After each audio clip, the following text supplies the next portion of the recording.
बिस्मिल्लाहिर्रहमानिर्रहीम, अस्सलाम वालेकुम। मैं हूं सलमान हैदर। दुआ है परवरदिगार से कि उसने आपको और आपके अहले खाना को अपनी हिफ्ज़ो मान में रखा हुआ। सर, जस्टिस जहांगीरी की डिग्री जाली करार दे दी है। सुबह से ही समाअत के दौरान पता चला था। ये हुक्म कहाँ से आया? इस व्लॉग में मैं आपको कम से कम ये ज़रूर बता सकूंगा कि जी हाँ, सिस्टम ने एक बार बताया कि मैं हूं ना।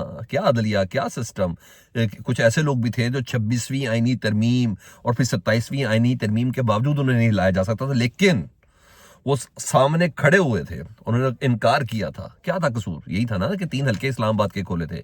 यही था ना कि उसने कहा था कि मैं किसी खास आदमी, किसी एग्जेक्टिव या किसी एक अहम तरीन शख्सियत के कहने पर अपने फैसले तब्दील नहीं करता।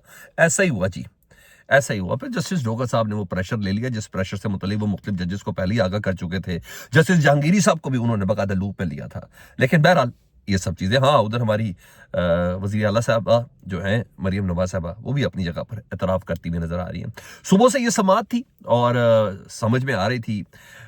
वो जस्टिस डोगर साहब और जस्टिस आज़म साहब जिनके खिलाफ बाकायदा तौर पर सुप्रीम कोर्ट में जस्टिस जहांगीरी साहब गए हुए हैं, वो जस्टिस डोगर साहब जिनके खिलाफ सुप्रीम को बाकायदा ऑर्डिनेंस की शक्ल में, रेफरेंस की शक्ल में ये दरख्वास्त लेके गए हुए हैं कि जनाब, इस शख्स के साथ मेरी ज़ाती अनाद हो चुकी है, शख्स मेरे खिलाफ फैसला नहीं दे सकता। सुप्रीम कोर्ट ने जिस फैसले से मुतल्लिक रोक के रखा था इस्लामाबाद हाई कोर्ट ने वो फैसला दिया है। जाली डिग्री केस का फैसला सुनाते हुए मुझे जितने 3-4 दिनों से झूठ चले थे कि कभी ये बंदा एडमिट ही नहीं था, कभी ये दाखिला ही नहीं था, ये कभी इम्तिहान में भी नहीं बैठा, सब का सब झूठ सामने खुल के सामने आया जी। और फैसले के साथ नत्थी है। मजे की बात चेक कर लें। और ये बेसिकली आपको अंदाजा इस बात से होगा कि फैसला कहां से आया होगा। सर, कुछ जिस तरह जजेस बहुत ज़्यादा मशहूर होते हैं ना, कुछ वकील भी बहुत ज़्यादा मशहूर होते हैं। और जिस वकील से मुतलिक मैं आपको बता रहा हूँ, ये वकील कोई आम आदमी नहीं है ना सर। ये कोई आम आदमी नहीं है जो ये इस डिग्री वाला केस लेके गया था, जिसको ये केस दिया गया था कि जाओ बल्ले बल्ले हो जाएगी। इस पर वर्किंग हमारी मुकम्मल हो चुकी है। जी हाँ, उस वकील की शनाख्त क्या है वो भी खैर मैं आपको आगे चल के डिटेल बताऊँ। लेकिन बहरहाल फैसला सुनाते हुए जी जस्टिस तारिक महमूद जहांगीरी को ओहदे से ना सिर्फ नाअहल करार दे दिया गया है, बल्कि ओहदे से हटाने का हुक्म भी दे दिया गया है। और वजारत कानून इंसाफ, चेक करें आप, फौरन वजारत कानून इंसाफ को जस्टिस तारिक जहांगीरी को डी नोटिफाई करने का हुक्म दिया गया है और उन्होंने डी नोटिफाई कर दिया। भी अगला है मरला सुप्रीम कोर्ट का, आईनी बेंच का, ये सब चीज़ें चलेंगी। लेकिन सर, आज सिस्टम ने एक ज़बरदस्त किस्म का मैसेज ज़रूर पास किया कि ऐसे शख्स को हम निशान इबरत बनाते हैं जो हमारे हुक्म के खिलाफ बात करता है, जो 1-2 नहीं 3-3 हल्के खोलता है इस्लामाबाद हाई कोर्ट के। ये 1-2 नहीं, ये उन 6 जजेस के अंदर शामिल कैसे हुआ जिसने कहा था कि एग्जैक्टिव हमारे फैसलों में मुदाखलत कर दिया है। हमने इसके बेडरूम में कैमरे तक लगा के भी देखे, इसके मीटरों के ऊपर कैमरे तक लगा के देखे, इनके अजीज को उठा के भी देखा, लेकिन नहीं। सिस्टम ने आज बताया कि नहीं, हम सबसे खैर तारीख में नाम ही है ना। फैसले में कहा गया justice Tariq Jahangiri Islamabad high court के जज बनने के वक्त वैलिड डिग्री नहीं रखते थे। जस्टिस तारिक महमूद जहांगीरी कभी कानून की डिग्री रखते ही नहीं थे। अब ये फैसला है सर, अब जरा आगे सुनिएगा। कानून की डिग्री ना रखने के बायस तारिक महमूद जहांगीरी जज बनने के अहल नहीं थे। वजारत कानून इंसाफ को जस्टिस तारिक जहांगीरी को बतौर जज डी नोटिफाई करने का हुक्म भी साथ ही दे दिया गया है। जस्टिस डोगर साहब ने, मैंने आपको दोपहर में बताया था कि आज जिस हिसाब से जल्दी है, ये लग रहा है फैसला भी आज दे ही देंगे जी। असल नुकसान क्या हुआ सर? असल नुकसान ये हुआ है कि अब पाकिस्तान में कोई भी बड़ा ओहदेदार, कम से कम उसके पास अब जॉब सिक्योरिटी नहीं है, स्वाय यस सर कहने के, स्वाय जी कहने के। चाहे जो उसको फैसला कानून के खिलाफ करना हो, चाहे उसको फैसला आइन के खिलाफ करना हो, ये कितना बड़ा अलमी है ना। किसी को भी कान से पकड़ो, निकाल दो बाहर। इस फैसले से ये मैसेज सबको गया है जी, ये मैसेज क्या है। और इनका नाम क्या है वो भी मैं आपको बता दूं जी। यानी अब कोई भी जॉब सिक्योरिटी कम से कम नहीं है। और अब सुप्रीम कोर्ट ने मना किया कि एक जज, एक ही हाई कोर्ट का जज दूसरे जज के खिलाफ फैसला नहीं दे सकता। तो कम से कम इस प्रेसिडेंट ये सेट हो गया, अब कोई भी जज किसी भी जज को फारिग कर सकता है। कैसी बात है।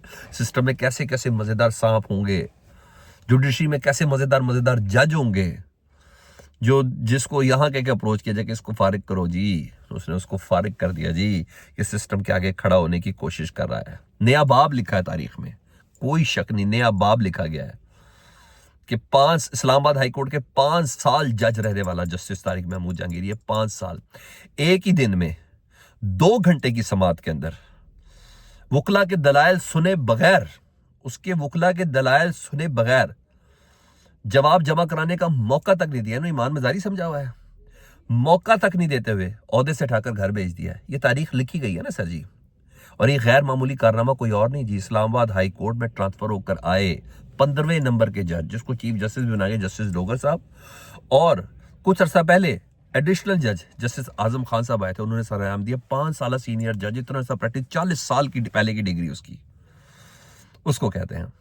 फिर किसी ने क्या कहा है, जस्टिस हार इट इज जस्टिस बरेट, इसे कहते हैं। 15वें नंबर से लाया हुआ ये जज है। और फिर सरकार की खिदमत तो बनती है ना सर। ऐसा क्या सुर्खाब का पर लगा था, वो ये पर था सर, ये काम था जो लेना था। क्या शेर लिखा किसी ने जालिब का, तू के ना वाकिफ आदाब शहनशाही थी, रक्स जंजीर पहन कर भी किया जाता है, रक्स जंजीर पहन कर भी किया जाता है। और वाकई तारिक महमूद जहांगीरी से एक बंदा ऐसा हो जो कह रहा हो कि ये बड़ा मेरिट का फैसला है। अब आपको पता चल गया किस निज़ाम के खिलाफ जंग है हमारी, जो सिविल सुपरमेसी देखना चाहते हैं, जो जुडिशल सुपरमेसी देखना चाहते हैं। अब आपको पता चल गया पाकिस्तानियों की जंग किस निज़ाम के खिलाफ है, पाकिस्तानी की उम्मीद और हौसला किस निज़ाम के खिलाफ है, उसको कहाँ खड़ा होना है, पाकिस्तानियों के ऊपर कितनी बड़ी जिम्मेदारी है सर, उसको किस निज़ाम के खिलाफ जंग लड़नी है, ये बता रहा है। ऐसा घटिया इस निज़ाम इतना इस हद तक नंगा हो गया सर कि सब कुछ बेनकाब हुआ है। जी हाँ, कभी ना कभी तो ये जंग लड़ेंगे ना, कभी ना कभी तो होगा। और ताकत का गलत इस्तेमाल करने वालों को भी अब मेरा ख्याल है समझ लग चुकी है कि भाई हम जो मर्जी कर लें, जो मर्जी कर लें, कोई बोलने वाला नहीं है। जो मर्जी कर लें, अवाम में से कोई नहीं बोलेगा, कोई एहतजाज के लिए बाहर नहीं निकलेगा। वो किसी हद तक भी जा सकते हैं। और मजे की बात एक जगह पे लिखी गई कि जस्टिस सरफराज रुख पर मुश्तमिल बेंच ने झटपट इंसाफ करते हुए तारिक जहांगीर को जज के ओहदे से नाअहल करार दिया और वजारत कानून को डी नोटिफाई करने का हुक्म भी दे दिया। और बाकी अगले 1-2 घंटे में सारा मामला सारा निबट भी जाएगा। ये तमाम चीज, लेकिन दिलचस्प चीज क्या है जी, जस्टिस तारिक महमूद जहांगीरी साहब के वकील सलाउद्दीन साहब क्या कहते हैं, कहते हैं 1.5 साल से प्रोपेगेंडा किया जा रहा था कि डिग्री जाली है।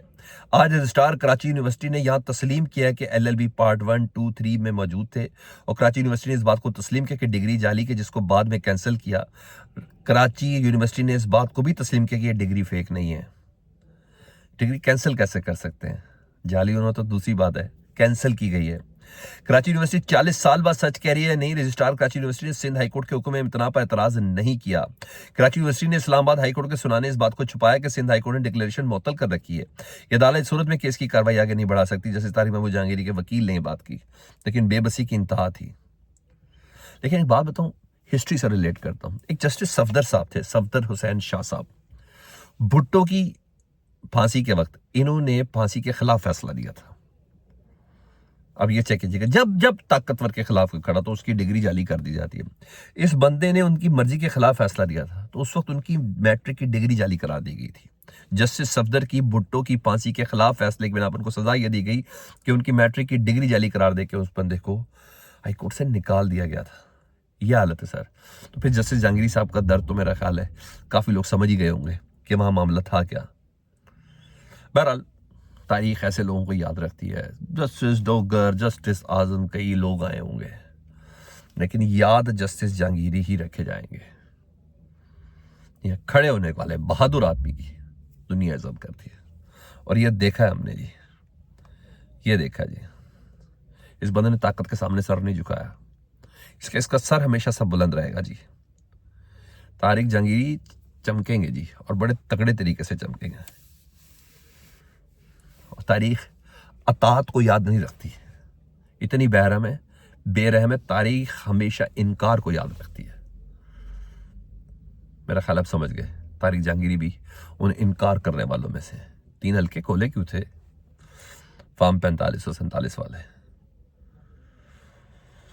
और इसी डिग्री से रिलेटेड बताता हूं, कराची यूनिवर्सिटी के प्रोफेसर थे ना, सिंडिकेट के प्रोफेसर अहमद रियाज साहब, उनको पिछले साल अगस्त में अगवा किया गया था। बाहर आए, मिले और बाजियाब होकर उन्होंने इंकशाफ किया था कि अगवा करके उन पर प्रेशर डाला गया था कि वो जस्टिस तारिक महमूद जहांगीरी की डिग्री को जाली करार दें।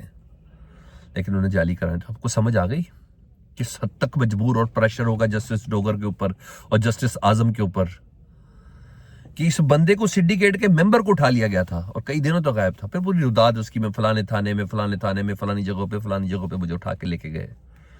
उन्होंने कहा मैंने ये नहीं किया, किसी तौर पे भी नहीं करूंगा। बहरहाल आज रजिस्ट्रार ने खुद इतराफ़ किया कि डिग्री जेन्युइन है, इम्तिहान में भी बैठे हैं, मगर हमने डिग्री साल पहले मंसूख कर दी थी, वो ये कहते हैं। मेरा एक अजीब व गरीब मज़ेदार सूरत है। सूरत हाल क्या है सर? अडयाला जेल के बाहर भी यही सूरत हाल है। आज 6 बंदे थे, मिलने के लिए जाना था, उन्होंने मिलने दिया, ना मिले, कुछ भी नहीं हो सका। अब देखते हैं कितना अरसा तक ये बेबसी रहती है, कितना अरसा तक बेबसी रहती है। क्या इस मौके पर क्या कारकर्दगी जीत सकती है? पाकिस्तान में नैरेटिव, बयानिए और मैंने बोला इनकार करने वाले याद रखे थे। मरियम साहिबा कह रही थी अवाम भूखी मर रही है और आप लोगों को प्रोटोकॉल जेल के बाहर धरने देने से फुर्सत नहीं है। ये बेसिकली सुहेल आफरीदी साहब को कह रहे थे। दो, अपने लोगों को ग्रीन बस दो, अपने बच्चों को होनहार स्कॉलरशिप दो, अपने लोगों को लैपटॉप दो, लेकिन इसके लिए बेटा काम करना पड़ता है। ये मरियम नवाज साहब लोधरा में खिताब करते हैं। मैं हल्फिया कहती हूँ कि पंजाब को अपने एनएफसी के हिस्से का सबसे कम मिलता है। जो सुबह ये बात करते हैं कि पंजाब के पास बहुत पैसा है, वो अपनी नाहली और करप्शन छुपाने के लिए बात करते हैं। आज तस्लीम भी किया जी कि सीसीडी मैंने कहा है जी पंजाब को जराइम से पाक किया है। उसके लिए ज़रूरी था कि सीसीडी जैसी फोर्स को लाके खड़ा किया जाता। ये दोनों रुख हैं। सीसीडी इसलिए बनी क्योंकि कानून और इंसाफ, अदालत, जज, कोई औकात नहीं उनकी। जो गिरफ्तार हैं वही एग्जीक्यूशनर भी हैं जिन्होंने गिरफ्तार करना है, तो सारी ताकत पुलिस को तफवीज कर देगी। वो तस्लीम कर रही हैं सबके सामने। अल्लाह पाकिस्तान की खैर रखे, अल्लाह पाकिस्तान को सलामत रखे, अल्लाह पाकिस्तान को ताक़यामत रखे। अल्लाहुम्मा सल्ली अला मुहम्मद व आले मुहम्मद।